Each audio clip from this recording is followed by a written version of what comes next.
Mukha mong yung nakikita. Sila Papa, asan? Ano si Papa nandito sa dulo? Si Vincent dyan saan? Pulo ko.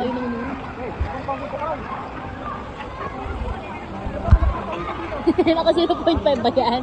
Kaya kita yung mukha ko. So guys, paalis na kami. Tumandan yung aming bangkang sinasakyan. Tara, samahan nyo kami sa aming paglalayag papunta sa kabilang isla. Tahimik lang ng aking kasama guys. Ako lang yung maingay. Sa huli ka. So ayun guys, umalis na kami sa aming base. Papunta kami sa kabilang isla. Yun yung tubig dagat guys. Sobrang napakalinaw. At napakatingkad ng kulay nito. Kasi yung tingkad ng kulay ng sikat ng araw. Ayan, ang ganda dito sa kayo sa bangka dito. Ayan, sobrang napakatahimik. Ayan, cool.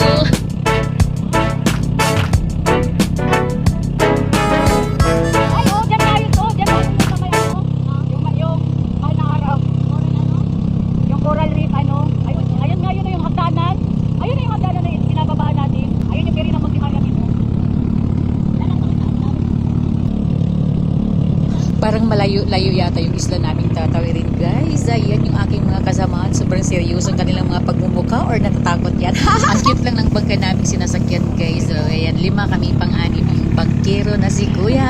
Ayan, ang bait ni Kuya guys. Kasi kahit anong request namin ay kanyang sinusunod. Tulo-tulo ka lang ako.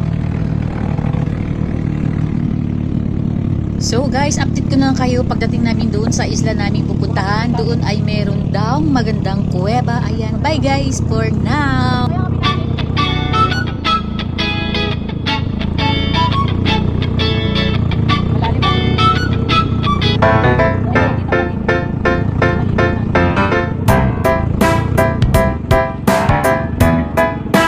Kuya, di ba sa Kaybutas to dito?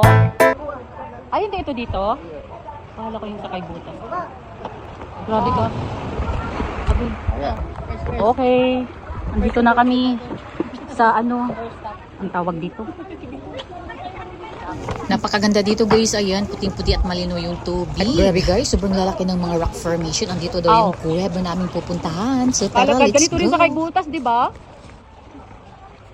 Kaso lang, sarado na ngayon. For now, bye guys and thank you for watching. See you in my next video. Ayan.